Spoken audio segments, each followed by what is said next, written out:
Fala pessoal, boa tarde, beleza? Eu sou o Júnior aqui da Zoom.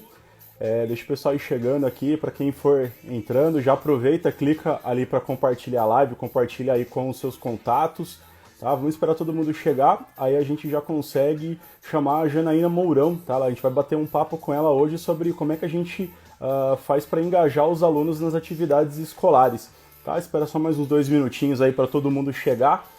E aí a gente pode chamar ela, tá? Sempre lembrando, a live ela fica gravada aqui no Instagram por 24 horas e depois ela fica disponível no canal da Zoom lá no YouTube, tá legal? Para quem perder, às vezes perdeu uma parte, depois ela fica gravada, tá? Pessoal, vamos lá. Vou colocar então aqui a Janaína na nossa live.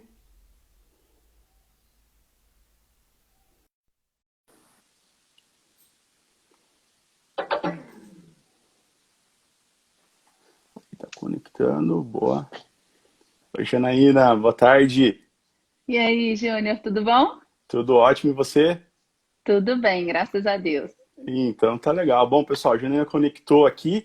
Só para explicar para vocês, eu vou em alguns momentos deixar oculto aqui o bate-papo para vocês poderem visualizar melhor a conversa, mas o campo de perguntas ele fica bem do ladinho aqui do comentário, tem uma interrogaçãozinha, podem ir colocando as perguntas lá, que aí eu vou colocando as perguntas para a gente responder durante a nossa live, beleza?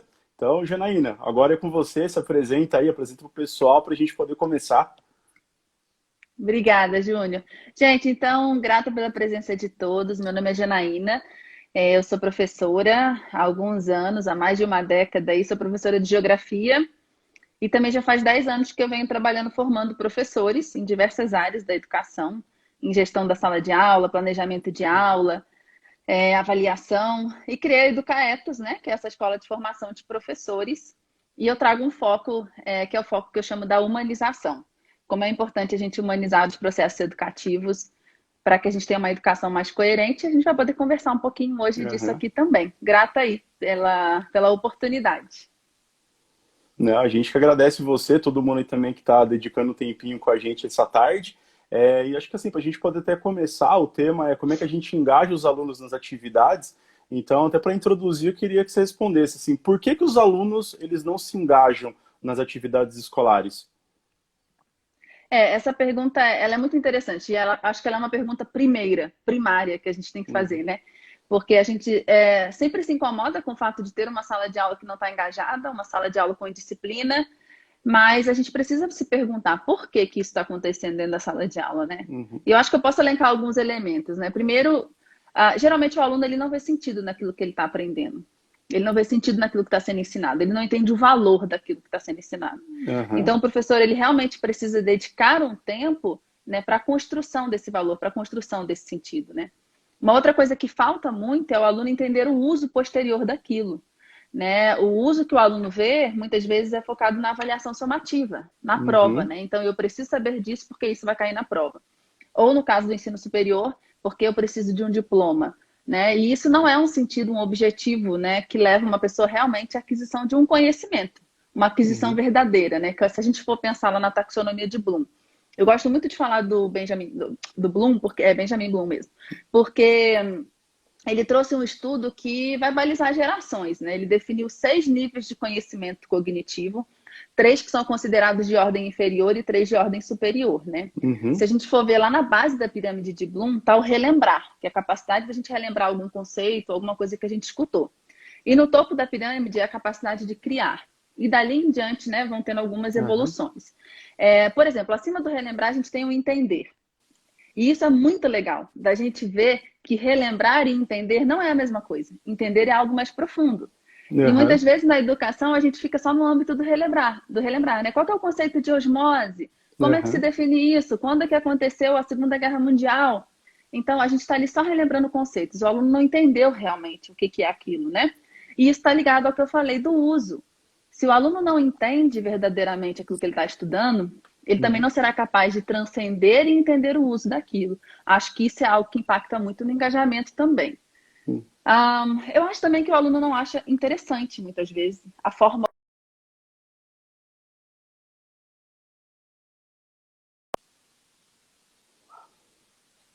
Tá? O professor de história, ele está ensinando uma história, ele está ali para contar uma história, né?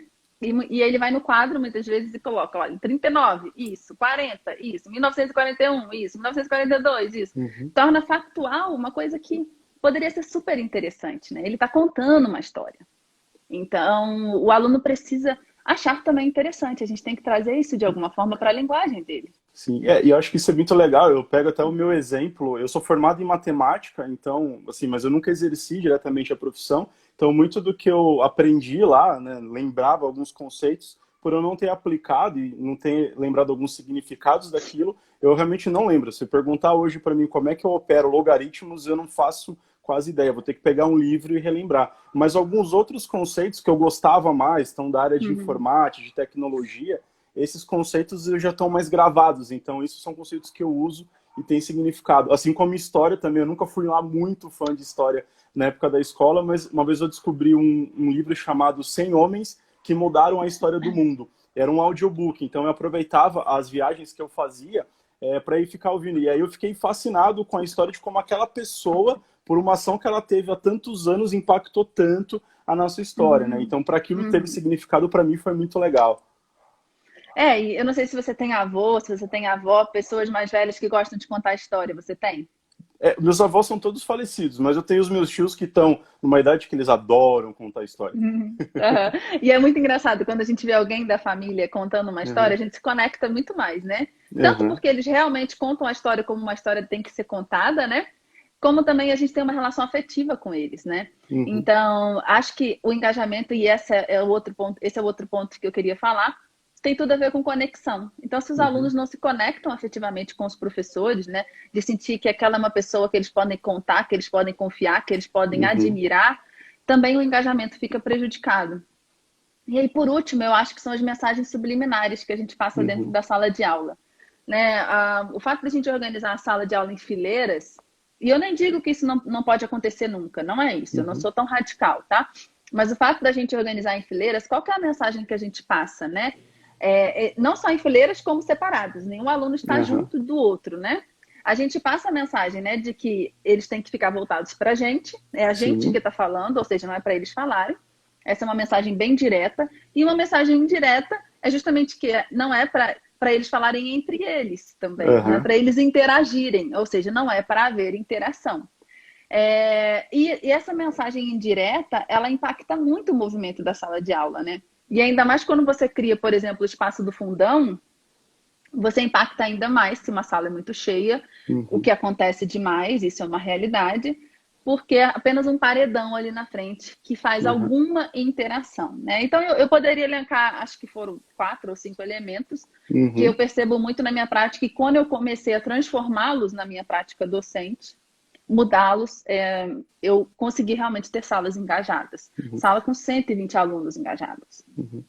Isso é muito legal, assim, acho que talvez pequenas mudanças, né, que a gente pode começar a fazer, talvez no último tópico que a gente vai falar como mudar, a gente pode até elencar um pouco mais, mas mesmo, são pequenos detalhezinhos que a gente precisa primeiro entender, né, o porquê que está acontecendo para daí poder tratar, né, senão a gente pode tomar alguma ação, alguma medida errada que não está resolvendo o problema de fato, né. E aí acho que já até emenda um pouco na segunda pergunta, né, que é o que é preciso, então, para que os alunos se engajem. A gente entendeu um pouco por quê, mas o que a gente precisa fazer, então, para eles se engajarem mais?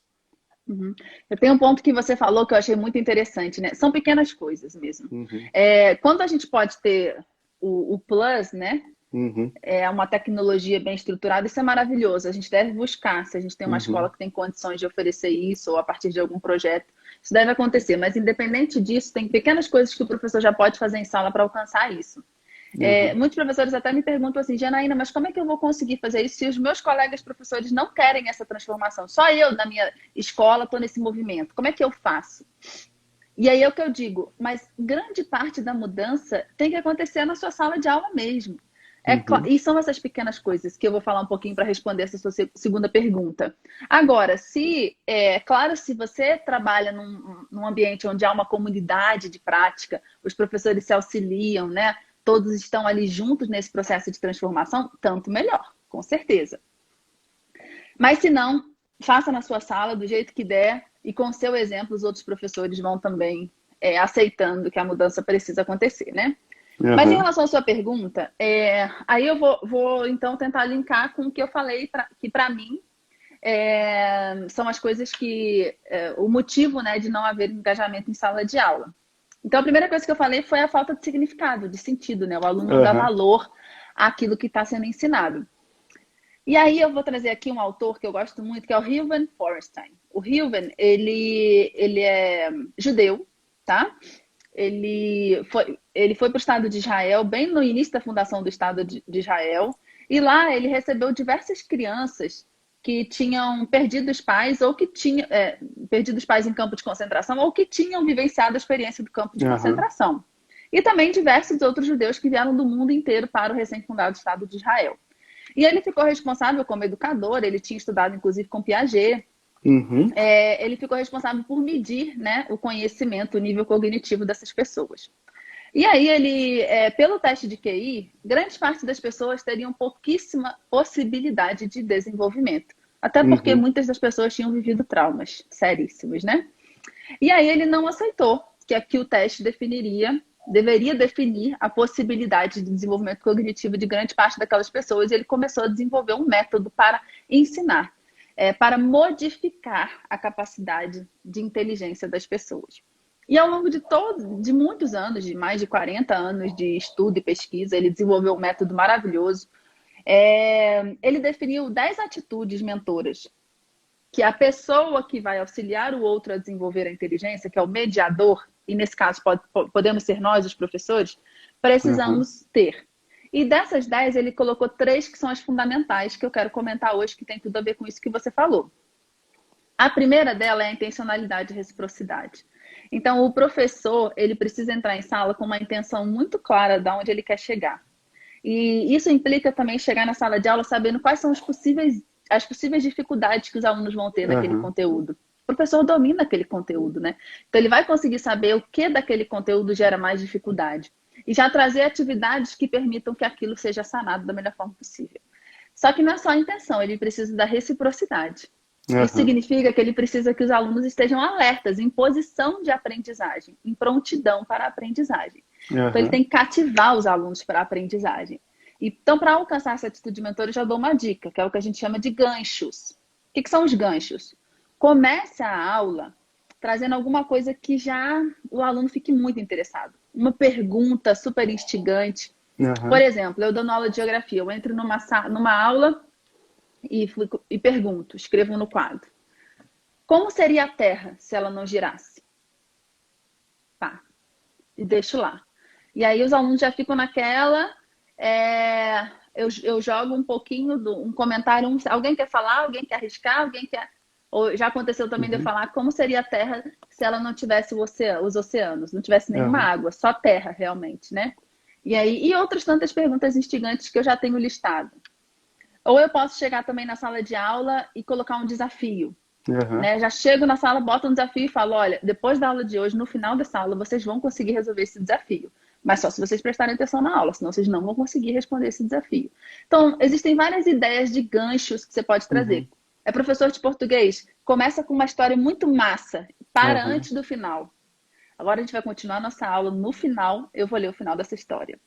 Coisas assim que já prendem um aluno logo no Aham. início. Nossa, eu quero ir até o final dessa aula. Existem muitas coisas que podem ser feitas, né? Para essa reciprocidade acontecer. A segunda atitude mentora é o significado. É justamente isso. O aluno precisa ver sentido naquilo que ele está Uhum. estudando. E para que o professor possa passar esse sentido para o aluno, ele precisa saber qual é. Então, a Aham. primeira coisa que a gente tem que perguntar é por que eu ensino matemática? Por que eu ensino geometria? Né? Por que eu ensino física? Por que eu ensino física mecânica? Aham. Né? Qual que é o sentido realmente? Que são o que a gente chama das grandes ideias da nossa área de conhecimento. A gente tem que saber quais são Aham. essas grandes ideias Sim. para que isso seja construído na sala de aula, porque é lá que os alunos têm que chegar, Aham. né? E aí a gente vai sempre levando eles intencionalmente para isso. A terceira atitude mentora fundamental é a transcendência. Então, o aluno ele tem que ser capaz de pegar aquilo que ele aprendeu e utilizar em outras situações. Se ele Uhum. não consegue utilizar em outras situações, ele não aprendeu verdadeiramente. Tá? Se ele só consegue resolver o exercício de matemática, naquele modelo como ele está sendo apresentado, com aquele tipo de comando, se você traz um comando invertido, ele já não consegue fazer, ele não Uhum. aprendeu verdadeiramente. Então, ele está relembrando um passo a passo. Sim. Pode ser o que aconteceu com você no logaritmo, mas o verdadeiramente, o Sim. profundo, não. E aí, e como é que a transcendência acontece? Quando ela se conecta com a vida real.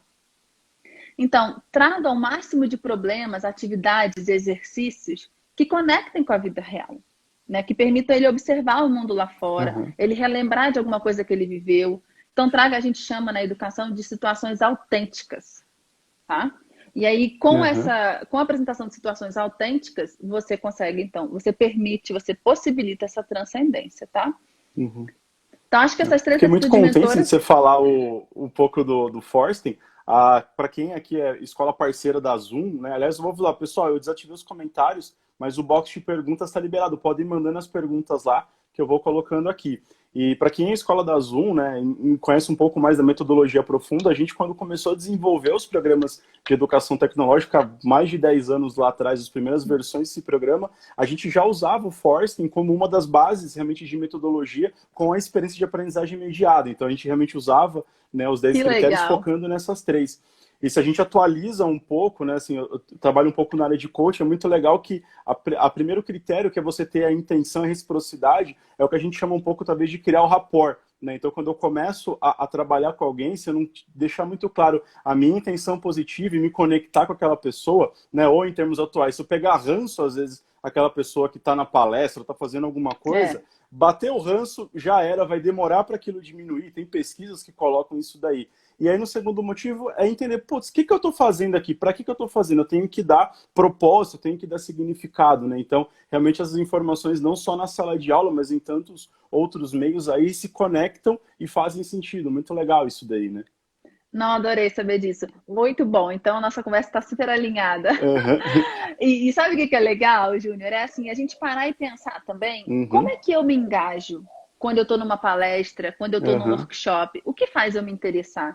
Né? A gente fazendo essa autoavaliação, essa meta-análise, né? Uhum. Vai auxiliar muito a gente também a prover essas mesmas substâncias para os nossos alunos se engajarem também, né? Uhum. Então, eu costumo dizer que a educação é muito um processo de autoconhecimento. Sim. E não só enquanto ser humano, né, para a gente entender o que pode nos possibilitar ser mais empáticos, ser Uhum. mais justos, né, mas também em termos de aprendizagem mesmo, como se aprende, como se desenvolve, né, Sim, como é que a gente se e a gente desenvolve. pode, às vezes, entender, acho que dois pontos são muito importantes. A gente precisa primeiro entender que a responsabilidade pelas coisas são nossas. A gente tem uma zona de controle, que eu tenho total ação para modificar aquilo. Eu tenho uma zona de influência, eu tenho uma zona que eu não tenho controle nenhum. Então, Júnior, eu tenho controle zero sobre o que está acontecendo hoje por conta da pandemia. Eu tenho uma influência um pouco maior, talvez, com os meus vizinhos e com os meus amigos, de, pessoal, pô, vamos ficar em casa, vamos fazer isso. Mas a minha zona de controle basicamente é aqui em casa, as minhas ações, né? Eu moro com a minha mãe, então é as ações que a gente tem, é o meu controle. Então eu tenho que assumir para mim a responsabilidade, né? Não jogar só no ambiente. E aí cai um segundo ponto também, que é começar pequeno, né? Eu acho que até comentei isso na outra live que eu participei com a Márcia. Às vezes a gente quer sair de uma aula, vamos pensar tradicional, né? Usar o termo que todo mundo está acostumado, para uma aula super diferente, inovadora, mas assim, eu quero na segunda-feira decidir isso e na sexta-feira tem que estar tudo pronto. E esse processo não é assim, da noite para o dia. Então, às vezes é pensar, poxa, qual pequena ação que eu posso fazer na minha próxima aula que vai caminhar para uma aula diferente, né? E implementando isso aos poucos, né? Nossa, eu super concordo com isso, Júnior. E Uhum. até muitos professores, né, ao longo desses anos vinham me falando, Janaína, mas eu estudo metodologias ativas, faço cursos de Uhum. metodologias ativas, e aí na hora que eu vou aplicar não funciona, não dá certo, ou o aluno não se engaja, ou o aluno acha que eu estou brincando em sala de aula, Uhum. né? E, enfim, eu passei por isso, né? Eu fazia vários cursos e ia aplicar, e aí eu saía até chorando de Uhum. sala de aula. Porque eu não tinha entendido que antes das famosas metodologias Uhum. ativas funcionarem, eu preciso mudar essas pequenas coisas que você falou na Sim, sala de aula, né? No cotidiano. Tanto que o termo que eu uso na Educaetos é aprendizagem ativa, que é inclusive o nome sim. do meu curso, né? Por que aprendizagem ativa? Porque a metodologia é um pedacinho de Uhum. todo o processo que você precisa transformar, né? Aham. Aí, continuando a resposta da sua pergunta, uma coisa que eu uso muito como referência para gerar mais engajamento, que eu acho que vale muito a pena, é pensar na organização da sala de aula. Aham. Então, estruturar um ambiente de uma forma que eu passe as mensagens corretas, né, para os meus alunos, do que eu espero de engajamento entre eles. Uhum. Mas eu sei que a reorganização da sala de aula, durante a aula, gera um tempo, uma perda, ainda mais se os alunos forem mais novos, de transição. Então, você vai ter que gastar um tempo modelando nas suas aulas como é que se Aham. faz essa transição. É legal que quanto mais novos forem, né, é melhor que a mudança da estrutura da sala seja sempre a mesma. Aí você Aham. já vai explicando, ó, esse aluno vai para cá, esse vai para cá, esse vai para cá, pronto. Assim a gente vai começar a trabalhar em grupo, ou que você já trabalhe no Uhum. formato, o mesmo formato a tarde toda ou a manhã toda. E por Uhum. fim, eu não sei se você já ouviu falar naquele modelo eu, nós, vocês. É um Com esse modelo. nome, não. Falo talvez conheça a prática dele, não o nome. Acontece isso, Aham. ele é usado com outros nomes, né? Que é Aham. você partir, o eu é o professor, o vocês é o aluno. Uhum. Então, a gente sair de uma narrativa dentro da sala de aula, ou seja, um planejamento de aula, onde o professor de fato comece com Uhum. um ensino centrado mais nele, dando uma instrução. Eu gosto mais de Uhum. usar o termo instrução direta do que aula expositiva. Até que ele vai para um momento do nós, onde os alunos trabalham juntos entre eles, ou junto com o professor, que pode ser uma atividade Aham. que a gente chama de atividade guiada, até que vai para o momento do vocês, que é quando o aluno trabalha sozinho. Então, a gente sempre pensar nessa narrativa, não pular Aham. etapa de já ir do eu para vocês, ou já começar no vocês. Eu sei que existe a sala de aula invertida, e isso tudo é Aham. possível de utilizar esse método também na sala de aula invertida. Só que você vai ter que adaptar com o momento online e construir isso direitinho.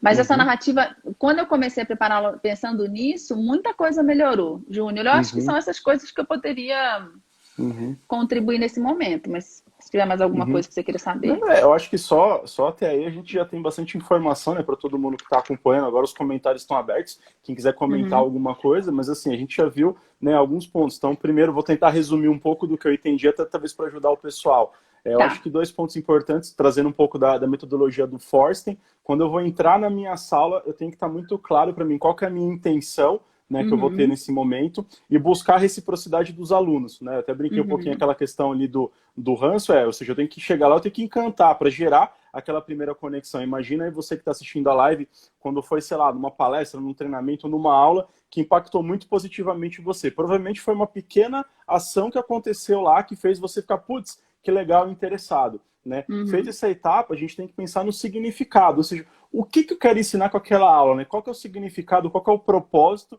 de aprender aquilo, para que no terceiro Uhum. ponto, a transcendência, eu consiga pegar isso que eu estou vendo na aula, né, e conseguir levar para a minha vida. Não adianta eu aprender, né, vou retornar ao caso da faculdade, aprendi o logaritmo lá na faculdade e ficou lá, porque eu fiz muito pouco transcendência disso, mas porque eu acabei não exercendo, né, a profissão, eu fui para outra linha, então os conhecimentos que eu peguei de informática, de tecnologia, de lógica, beleza, eu uso todos hoje. Agora, esse específico foi um que passou batido e pode acontecer com tantos outros, né? Acho que esse daí é um dos pontos resumos que a gente pode fazer até agora. Deixa eu ler um pouquinho aqui que o pessoal já mandou algumas perguntas, né? Tá. Vamos lá aqui.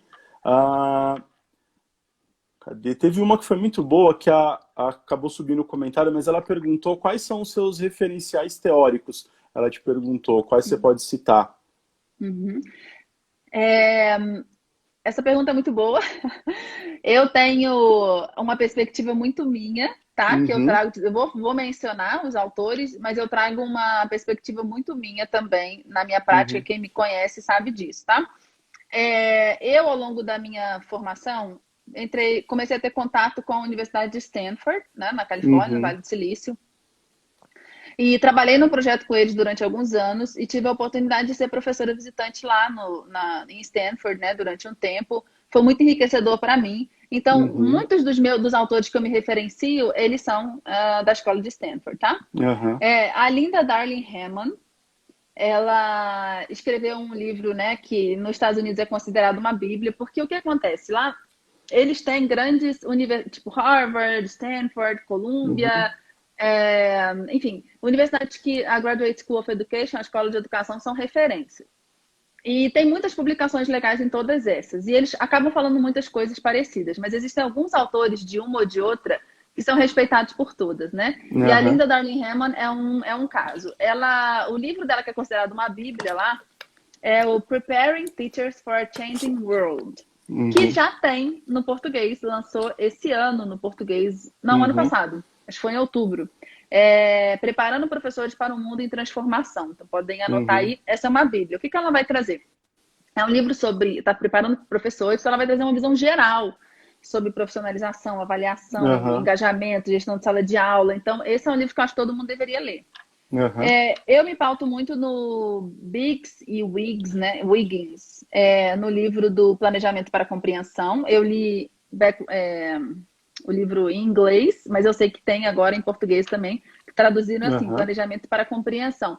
No inglês é Understanding by Design, tá? Ele é muito bom.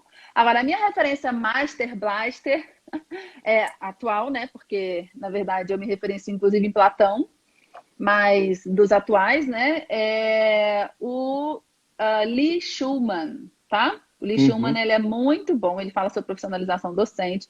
Eu tenho, inclusive, uma entrevista que eu fiz com ele, tá? Lá Legal. em Stanford, né? Na casa dele, Uhum. foi uma honra. Que foi publicada na revista da USP, tá? E a gente Uhum. faz um apanhado geral, muito legal, de um conceito que ele criou, que é o PCK em inglês, né? Aham. Pedagogical Content Knowledge. Uhum. No português foi traduzido para CPC, Conhecimento Pedagógico do Conteúdo.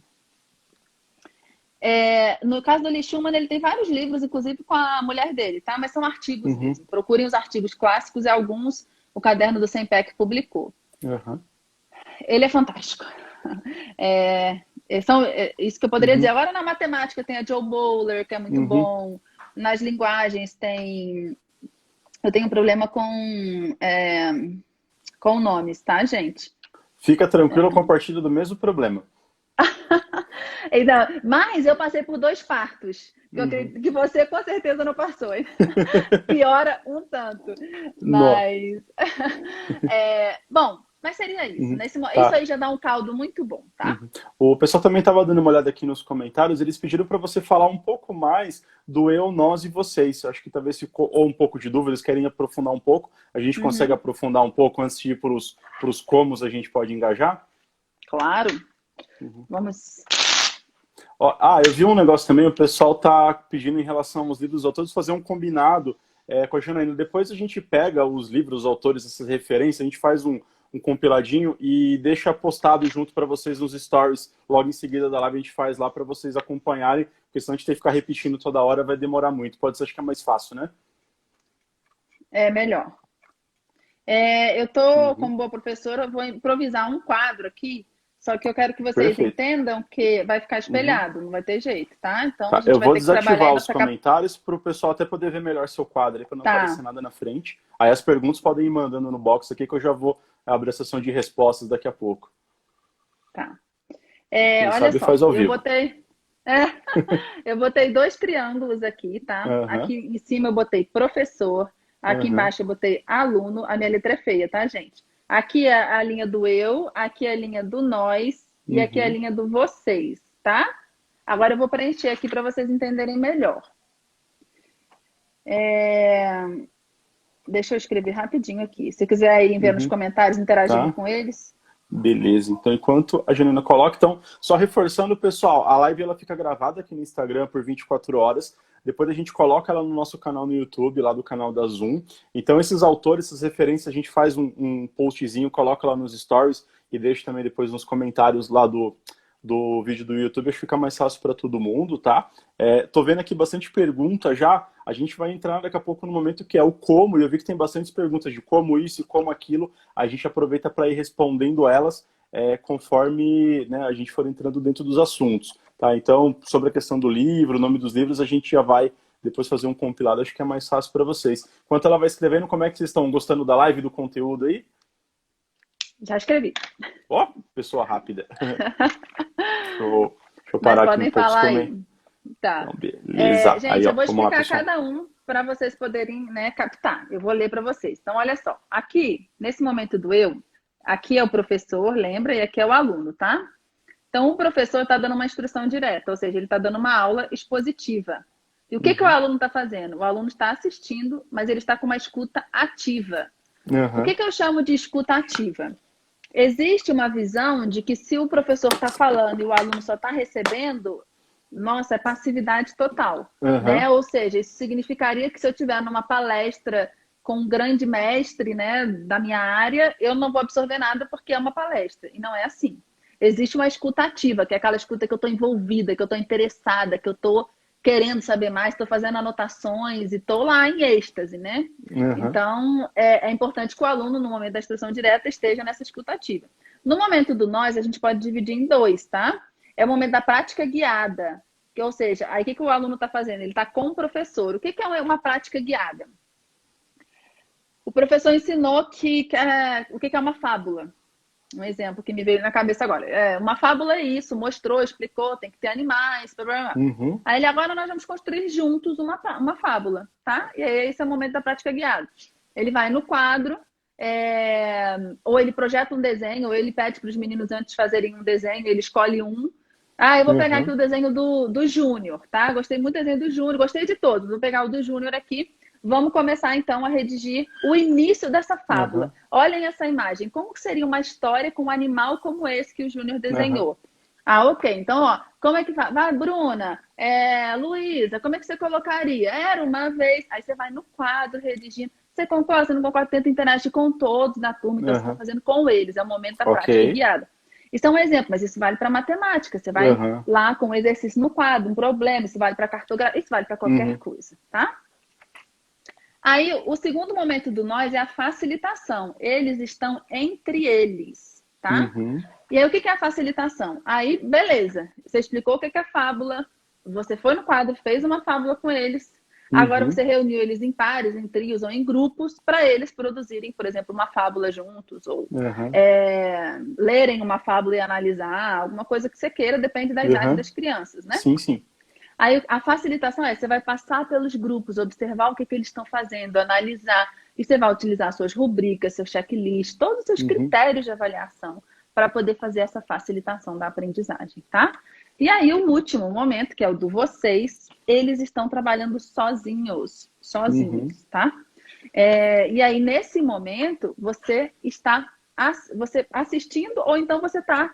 Porque se você divide a sua turma em grupos, pode ser que um grupo esteja no trabalho independente e você esteja no momento guiado com outro grupo também, tá? Ou isso pode ser, por exemplo, uma avaliação somativa, uma prova. Então, você não vai fazer nenhuma intervenção naquele momento. E você pode nem estar assistindo diretamente o que ele está fazendo, porque você pode estar com outros alunos, tá? Naquele momento. Então, você vai pegar aquilo ali depois, vai fazer uma análise e vai dar um feedback. Assim, eu tentei mostrar de uma forma bem sucinta, porque eu explico isso com muitos detalhes nos meus cursos, tá? Mas eu acho que deu para ter uma ideia, né, Júnior? Assim, eu vou dizer o que eu entendi, talvez seja do pessoal, né? No primeiro momento do eu estou introduzindo a aula, estou criando aquela conexão, a reciprocidade dos alunos, estou começando a dar significado, e eu começo a reforçar o significado disso daí quando eu trago para trabalhar a primeira fase do nós, né? Que eu estou ainda ali trazendo eles para junto de mim, aí parte para aquela segunda etapa que eu começo a acompanhar o trabalho deles, começo a soltar a mão, para realmente depois no vocês eu solto a mão e aí eles começam a fazer sozinhos. Aí é claro, os alunos que estão talvez na fase do nós, eu mantenho naquele grupo para poder acompanhar, né? Até para não poder pular, porque senão às vezes eu começo da aula e já vou para vocês, eu não solto a mão, né? Eu solto muito rápido a mão, aí eles vão cair, né? Igual andar de bicicleta, meu pai pelo menos me ensinou assim, ficava lá segurando lá o banco até eu conseguir ter confiança, aí eu consegui andar sozinho. Se ele soltasse muito antes, era chão na certa, né? Não, e Júnior, e só esse pequeno movimento que você faz no seu planejamento de aula já é incrível, porque a gente solta mesmo. A gente já manda o aluno por uma prova ou por uma lista de exercício sozinhos, sem preparar realmente eles para aquilo. Não, perfeito. Aí eu comecei a dar uma olhadinha aqui nas perguntas, começaram a surgir, agora acho que estão começando a caminhar muito para as perguntas do como, né, que eu estou vendo tem bastante. Então, que era aquela terceira pergunta que a gente ia responder, né, mais prática talvez, de como é que a gente pode engajar os alunos, então, nesse momento online, pelo menos foram muitas perguntas que surgiram aqui. Você quer dar uma entrada nessa daí? Aí a gente já parte para responder as respostas. E aí, Lucilene, sobre o desenho eu vou fazer outro combinado. Eu vou fazer um monte de combinado hoje. Eu coloco os livros e depois eu peço para a Juliana mandar a foto para mim do desenho. Aí eu coloco nos stories também, já fica os livros e o desenho dela, beleza? Ótimo. Eu tenho uma arte já pronta e eu mando para vocês. Beleza, combinado. Bom, então, a gente falou mais ou menos do como no presencial, agora vamos trazer o como no online. E o que Aham, acontece? Tudo que eu falei para o presencial serve para o online também, só aham, que com adaptações. Por exemplo, eu falei de como é que você vai organizar o ambiente da sala de aula.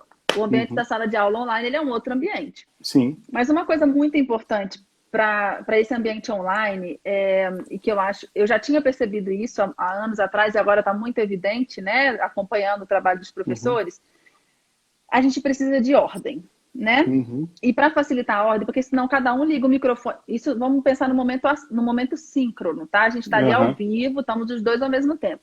Se não tiver ordem, cada um liga o microfone numa hora e aí quer todo mundo falar, não sabe o que é para fazer, fica todo mundo repetindo o que eu faço agora. Então é muito importante perder um tempo da sua aula, que não vai ser perder tempo no uhum, final das contas, tá? Para fazer os combinados. Olha, vai funcionar assim, vai funcionar desse jeito. A aham, gente vai começar a aula dessa forma, você já desliga seu microfone.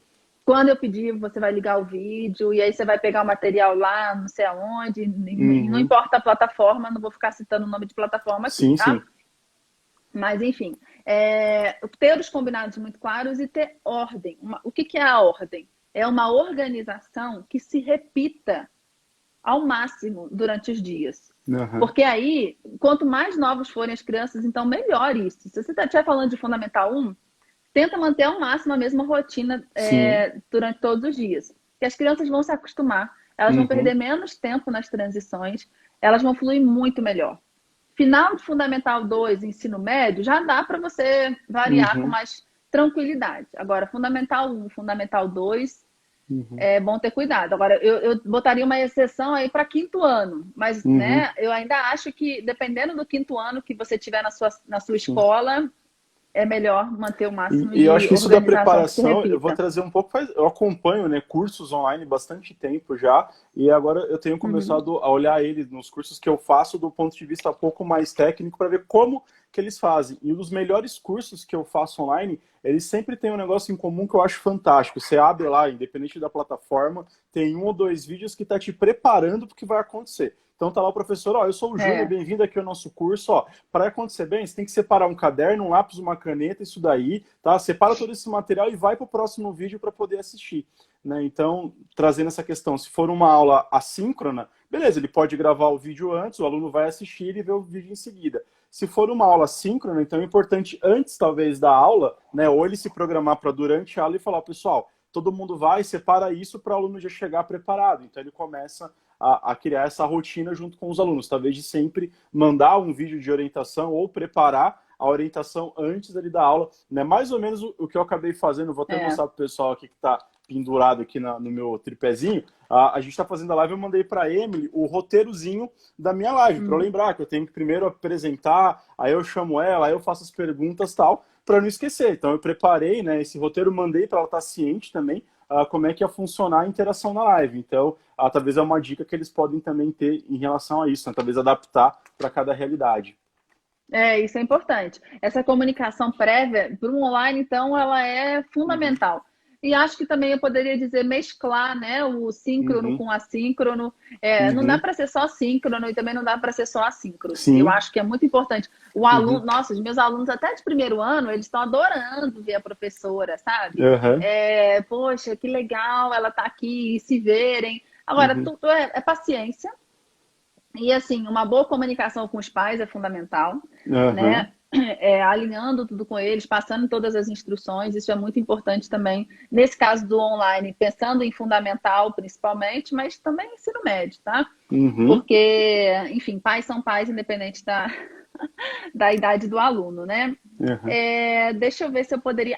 Uma coisa que eu gosto de usar muito para gerar engajamento no Fundamental 2 e médio, final de Fundamental 2 e médio no momento online.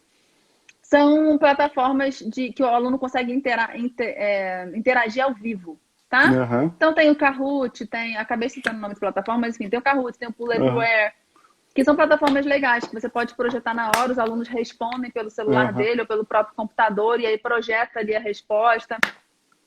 O alerta que eu faço disso, que é uma ferramenta que eu uso há muitos anos, tanto no presencial quanto no online, É que vai acontecer de, muitas vezes, por estar aberto e aparecendo ali para todo mundo, algum aluno escrever uma coisa que não tem nada a ver. Fora do Aham. contexto, muitas vezes usar um palavrão ou uma palavra indecente. Mas não deixe de usar a plataforma com medo disso. Na verdade, é uma Uhum. grande oportunidade de você trabalhar uma conscientização com os alunos, né? Sim. De mostrar E a para gente eles tomar como é que eles têm um que se cuidado porque isso é portar. exceção, né? Não é regra. Então, se a gente começa a tratar toda Não, exceção como regra, a é. gente não faz nada, né? Exatamente, exatamente. Acho que são esses Uhum. pontos que eu poderia mencionar. E assim, o que acontece? No caso do início do Fundamental 1, primeiro e segundo ano, né? Uhum. Eles estão no processo de letramento, estão no processo de alfabetização. Essa é a coisa mais importante, né? A Uhum. alfabetização, ela termina ali no segundo ano, mas segundo e terceiro ano você ainda está trabalhando letra cursiva, você ainda está desenvolvendo, né? Uhum. Então, a gente precisa fazer escolhas, porque a gente não vai poder ensinar tudo que a gente ensinaria no presencial, não dá. Uhum. Então, Sim. tipo, eu sou geógrafa, né? Eu não estou dizendo que a geografia não é importante, mas no primeiro e no segundo ano, traga a geografia na forma de textos para eles lerem, momento de Uhum. leitura, né, alta, em voz alta, traga no contexto, para poder eles também irem estudando de alguma forma, mas você tem que fazer escolhas. E eu diria que no Uhum. primeiro e segundo ano, letramento, com certeza. Sim. Segundo ano, dependendo do nível da turma, matemática também vai entrando, que também Uhum. é um letramento. E Estabelecer aí, objetivos primários e secundários. O primário secundário. seria o letramento, o secundário eu aproveito para trabalhar geografia, É, né, e outras disciplinas, né? eu costumo falar que você tem que definir um quadro com o que você tem que ensinar e com o que você pode ensinar se for possível, nesse momento de Uhum. quarentena, tá? Então, delimite isso, mas existe aquilo que que é fundamental para aquelas crianças naquele momento da vida, né? E aí, Uhum. de outras séries em diante, do terceiro ano em diante, aí acho que a gente já consegue aprofundar mais até em história, geografia, ciências, né? Uhum. E dá para ir trabalhando isso com eles, só que é importante fazer escolhas e fazer escolhas assim com o coração tranquilo, tá? Porque no Uhum. Fundamental 1 é o pedagogo, então fica mais Uhum. fácil ele fazer essa escolha, porque ele que daria todas as matérias mesmo, né? No Uhum. Fundamental 2, né, e no ensino médio, aí já tem os professores especialistas, então todos estão ali para dar aula, as escolhas vão ter que ser dentro da disciplina, né, Uhum. que eles ministram. Ué, respondi a pergunta, já acabou respondendo da Nanda, né? Como é que engaja os alunos aí à distância? Teve a pergunta da Ellen também aqui. Como é que a gente pode aplicar o design thinking em aula de literatura? Você tem alguma sugestão aí? Eu sou formada em Design Thinking há muitos anos, eu já dei treinamento há muitos anos, eu amo Design Thinking, eu sou uma defensora, tá? E, bom, para qualquer área do conhecimento, Design Thinking você tem que pegar um problema, e que é um problema que seja o mais próximo real possível, né? Inclusive, o ideal é que seja um problema real, tá? Uhum. Porque aí o design thinking ele é focado na solução de problemas de pessoas, tá? Ele é uma atitude de empatia, ok? Então, nesse sentido, se não for real, fica mais difícil dos alunos realmente se conectarem. Então, por Uhum. exemplo, vamos pensar que no caso da literatura seja a falta de acesso a livros de um bairro que tem ali na cidade, tá? Ou seja, a carência de bibliotecas numa determinada cidade, Uhum. ou o fato de os funcionários perderem muito tempo no trajeto, por exemplo, em ônibus, e aí por conta disso eles não conseguem ter um tempo para leitura. O que você Uhum. vai utilizar de problema? Você decide, né? Mas você tem que pegar esse problema, fazer com que os alunos. Segunda etapa, definido o problema, tem que ser um problema que os alunos se Uhum. conectem. Você tem que permitir a eles estudarem muito o problema. Então, Uhum. aplicar questionário, aplicar entrevista, se aprofundar, mergulhar, definir qual que é essa persona que tem esse problema e o que eu posso fazer para Uhum. solucionar o problema dessa persona. Feito isso, você chega no momento da ideação, que é quando você vai pensar uma ideia de solução. Aí você tem que utilizar Uhum. técnicas de brainstorm. Passando isso, você vai criar um protótipo, é o momento da prototipagem, um protótipo de uma solução e vai levar essa solução. Porque o Uhum. grande problema do design thinking é quando os professores não fazem de uma forma legal esse momento. Os alunos trabalham pra caramba. Na hora de Uhum. mostrar o que eles produziram, eles só mostram para o professor e para a turma. E eu não estou Uhum. diminuindo isso, é muito legal, mas se você trouxer pessoas reais do bairro, da comunidade, da prefeitura, chamar a Uhum. diretora da escola, alguns pais para representarem todos os pais, entendeu? E ser uma apresentação pública, realmente como uma assembleia, isso vai dar muito Uhum. mais valor a todo o trabalho que eles tiveram. E aí, se você tiver a possibilidade deles colocarem em prática aquele protótipo, não só apresentar, mas colocar em prática, aí você tem que ter uma última etapa, que é a etapa da reiteração. O que é isso? É você fazer uma avaliação com eles se o resultado foi bom ou se é preciso propor mudanças, caminhar por uma outra rota. Tá? Então, o Design Thinking ele pode ser aplicado, Júnior, tanto durante uma disciplina inteira, um semestre inteiro, um ano inteiro, 2 unidades inteiras, uma unidade inteira. Ele não é uma metodologia para uma aula, nem para 2, nem para 3, tá? Ele é uma metodologia para pelo menos 10 aulas. Se não, é melhor você trabalhar com problemas de uma forma mais sintética. Porque o design, como ele tem todo esse processo aí, vamos pensar que no mínimo ele gastaria pelo menos uma aula aí quase para cada etapa do processo, se não mais. No mínimo, então, né? Então, assim, ele vai ter que primeiro, acho que talvez identificar o que quer no final, né? Aquela questão da transcendência. Então, o que eu vou esperar que esse aluno consiga fazer no final desse processo, né? E aí eu consigo pensar no design thinking como é que ele entra dentro dessas etapas, né? E o design thinking só deve ser aplicado se o seu objetivo de aprendizagem final, seu resultado esperado, como o Júnior está falando, estiver ali nos 2 últimos níveis da taxonomia de Bloom. Se não for, se for ainda no analisar, não vale a pena. Você vai muito além com o design thinking. O design thinking ele é mais até o topo da pirâmide, tá? Que é o criar. Teve uma pergunta aqui do Léo, eu acho que essa daí é bem interessante, que é como é que a gente pode lidar aí com as distrações, né? Os animaizinhos, as coisas em casa. Esse momento agora a gente vê bastante, né, distração. Não sei se vocês estão vendo, mas tem umas cachorradas latindo aqui no vizinho agora. Eu acho que a gente tem que usar as distrações a nosso favor. Tá?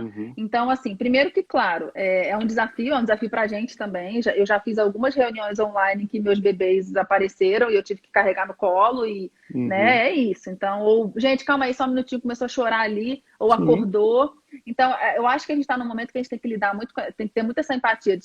Eu falei para todos os pais da escola que eu trabalho, né, falei para eles, todos, olha, pode acontecer de enquanto os professores estarem dando aula, aparecer uma criança, as professoras, né? Apareceu uma criança, apareceu um bebê e eu peço a compreensão de vocês, né? Então, primeiro que eu estou trabalhando com essa conscientização, agora no que concerne aos alunos, aproveita, né? Então, apareceu um animalzinho, né? Olha, eu quero mostrar para os meus colegas e tal, tenta pegar alguma coisa daquele animal que aproveite para fazer aquele aluno falar. Agora, se é um aluno que é sempre o que quer chamar atenção, o que fica ligando o microfone o tempo inteiro, é o que quer aparecer, porque sempre tem desses, né?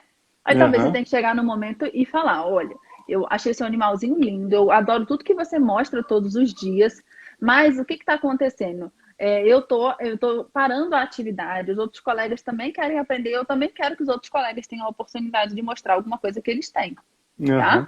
Você pode até instituir que cada dia alguém vai mostrar alguma coisa especial que tem dentro da casa. E usar a favor é também, por exemplo, vamos dar mais um exemplo aí de alfabetização. Você está apresentando a letra C.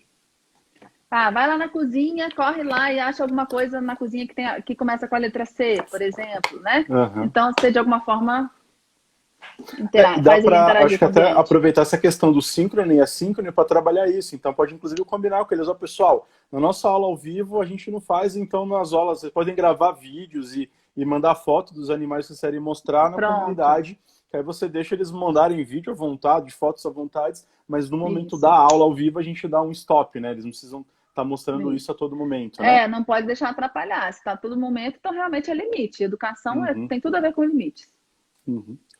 Teve uma outra pergunta aqui bem legal, acabei perdendo aqui, mas ela estava tratando basicamente como é que a gente pode, né, avaliar dentro desse processo aí online, né? Vou trazer para o tema que é como é que eu posso avaliar a distância ainda engajando os alunos dentro desse processo avaliativo. O que você acha? Se você pensa na avaliação, na sua prática diária, como uma avaliação somativa, ou seja, como a prova, vai ser muito difícil. Existem programas que fazem isso, né, que permitem a avaliação somativa, a prova de uma forma que ele não consegue abrir outra tela, e aí tem um tempo definido e tal. Você pode buscar isso no Google que você vai achar facilmente. Mas se você concebe a avaliação como um processo de formação, que são as avaliações formativas, como algo constante, perene, que acontece a todo tempo, cada atividade que ele postar lá na sua sala de aula virtual, seja ela qual for, vai ser informação para você sobre como ele está evoluindo, tá bom? Então, uma coisa importante nesse processo é ter critérios de como avaliar essas atividades, não pode ser aleatoriamente. Então, Uhum. pesquisa na internet rubricas, né, referências de como avaliar textos, ou de como avaliar desenhos, ou de como Uhum. avaliar, enfim, resenhas, tudo aquilo que você for pedir. Agora não me veio Uhum. tantas ideias. Se você tiver rubricas, melhor, porque você pode até depois justificar nos comentários, né, o porquê que ele poderia ter melhorado, enfim. Aham. Bacana. Teve uma pergunta que eu acho bem interessante da Ana Cláudia, que como é que são os trabalhos em grupos, né, com funções para cada aluno? Acho que isso é dentro do ambiente online aí, né? A gente sabe que no presencial ali já tem algumas dificuldades, né? Aí virou aqui a minha porta, no caso sou eu aqui. E como é que a gente pode fazer essa questão do trabalho em grupo no online, né? Hum, muito boa pergunta. A gente está operando isso, tá? Estamos colocando em Uhum. prática. Bem, no início da aula, é importante que você defina já quem são, no início de uma aula, quem vai ficar em cada grupo. Então, vamos Uhum. supor que, dependendo da quantidade de alunos que você tenha, você vai definir 4 grupos: o grupo A, o grupo B, o grupo C, o grupo D, ou o grupo primavera, inverno, verão, Aham. outono, vermelho, azul. Você resolve. E como é que eu indico que você defina quem vai ficar em cada grupo? Uhum. Para esse contexto do online, eu sugiro que você faça por nível de conhecimento, tá? Então, deixe os alunos com nível similar juntos num grupo. Em Uhum. sala de aula presencial, eu acho que você vai mesclar isso. Às vezes você vai reunir por nível, às vezes você vai misturar os níveis, porque é mais interessante para um aprender com o outro. Mas nesse momento, para você fazer um acompanhamento que seja melhor, é Uhum. melhor que eles, né, estejam no mesmo nível.